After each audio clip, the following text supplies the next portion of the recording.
Thank you all. So it's now time for our TAD Talk. TAD Talk is called TAD Talk because it's small, it's brief, so it's TAD, but it also cunningly stands for the arts debate. I'm waiting for the lawsuit to arrive from the people at TED, but we'll wait and see. So I'm delighted to introduce Jon. Jon has recently published a fascinating book called Citizens, and among other things that I found very, very impressive about it was the fact that it's got a foreword by Brian Eno. I was going to ask Jon if he could persuade Brian Eno to join us today, and perhaps we should try that again. So excellent. I gather that's going really well. I'm not going to steal your thunder, Jon, by saying the things that I've told everybody in the emails that have come on. So 10 minutes is yours, and feel free to share your screen if you like, and then we'll have a breakout session to discuss all the ideas that you share with us. And we are recording this, and with Jon's permission, we'll make this available on the community platform afterwards for the benefit of those subscribing members who weren't able to join us today. So, Jon, over to you.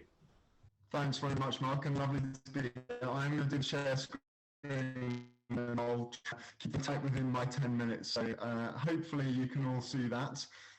Someone shout at me if you can't, but I'm going to start, ironically, given that my pitch to you is all about thinking about people as, well, pitch, it's not even a pitch. What I want to talk about is the idea of thinking of people as citizens, not consumers. I am starting with a sales pitch. So the book isn't actually out until the 17th of March. Last few days to order a copy, and as Mark says, even if you're not particularly interested in what I've got to say, you get at least 4 pages of Brian Eno, which makes it entirely worthwhile. The idea in the book, the sort of central idea that I'm offering, is actually sort of quite an ambitious one. I think what I'm trying to do is say that we're living in a moment in time when actually at a very deep level, the story of the individual in society is shifting.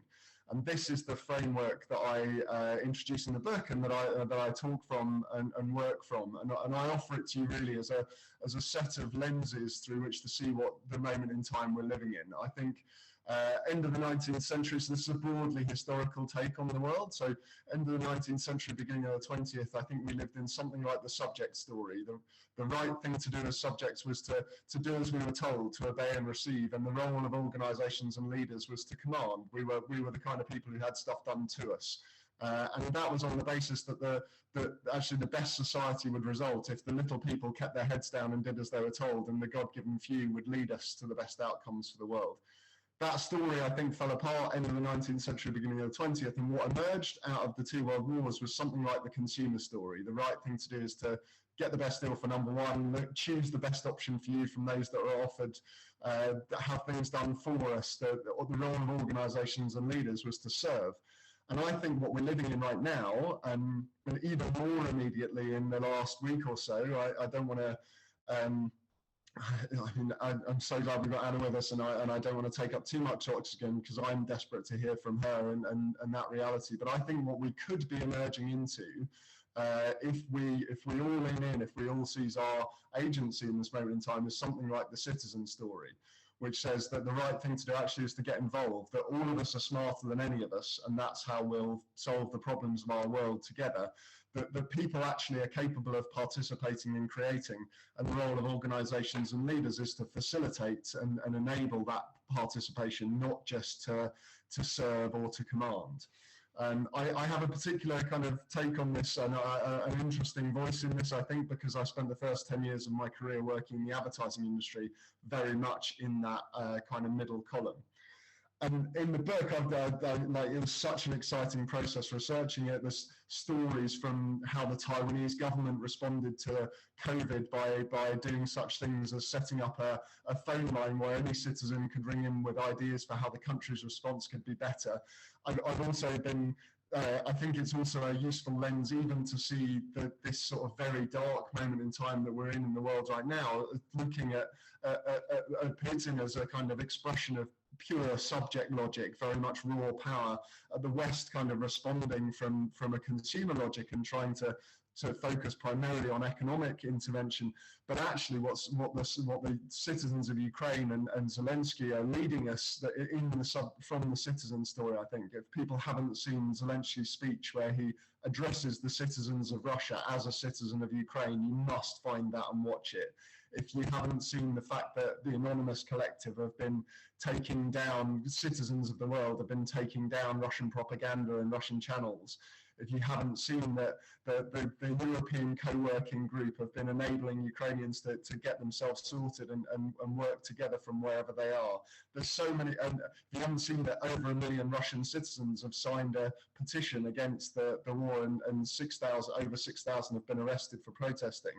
Like, there's so much sort of citizen energy in this moment that I think, and it is that citizen energy, I think, that's showing a way forward. But what I want to do today, I could not say some of that because of the moment in time we're in, but what I wanted to do was try and be useful in my remaining 5 minutes, in an arts and culture context. So let me just try and draw out very quickly some of what I think these ideas mean. You get the speed webinar vibe, but I'm just trying to speak as quickly as I can, so I apologize. If you're excited but can't quite follow, then you'll have to get the book. So in terms of culture, the arts and culture sector, I think where this work manifests is in a question really that I invite people working in this sector to hold, which is like, how can we involve people as participants in shaping culture, not just treat them as consumers of culture? And I think that can hold for organizations and even for individuals and graphic designers, like one of my new wonderful friends from the networking. Like, how do you use your skills to involve people and invite their participation? My favorite case study, the 3 challenges that come from this, like, don't just stand in, for organizations in particular, don't just stand in big impact and claims of social positivity, but think about specifically what your contribution is. Don't just outreach, but involve, put power in people's hands, and don't just do one-off projects, but build platforms. And the example I want to give you that you can, again, find more of in the book is the National Trust, where I've done a lot of work over the last 5 or 6 years. And when we started, the National Trust was very much, so this triangle diagram expresses a logic which said that the National Trust actually was divided almost into 2 separate organizations. One that was a charity looking after special places, more or less in spite of people, and one that was a marketing organization selling days out to people. And what the work we were involved in was very much about rebuilding the relationship between people and place, treating people as participants in protecting special places, not just as consumers of days out. And it led to some wonderful things, totally transforming membership. We rebranded an entire staff cohort as rangers and trained them in social media, rather than treating them as wardens whose job was to sort of originally had been to sort of jump out from behind trees and protect nature from children. So there's a sort of the actual shifts that take place when you think about what really is this organization doing, if it's involving people in what it's trying to do in the world and treating people as participants, not just as consumers.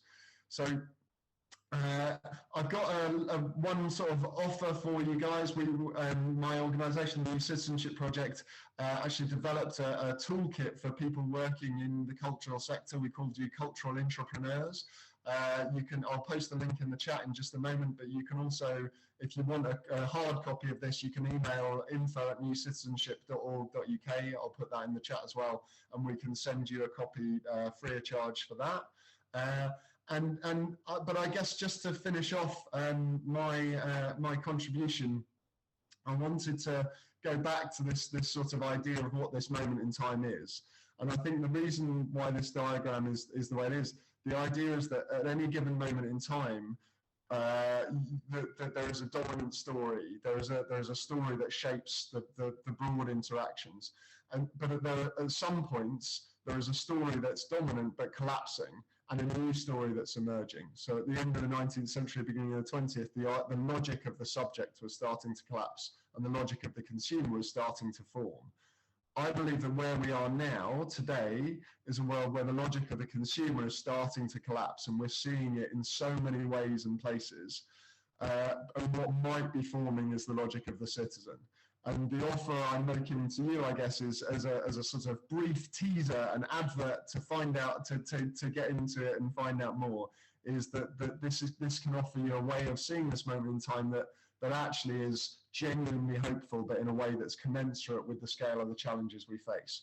So I'm going to stop sharing my screen at that point. I've gone very quick and very hard at you, but I hope there's some. I'm going to post some links in the chat, or should I post them when we come back, Mark? Or are we staying in the room for a little bit? I think that the chat remains constant, so and we'll share that. We can share that after the event anyway. But thank you very much, John. That really was a whistle stop tour. That's brilliant. Thank you very much. It reminded me of those scenes in kind of 17th century salons where everybody made music and sang together. There was no audience, right?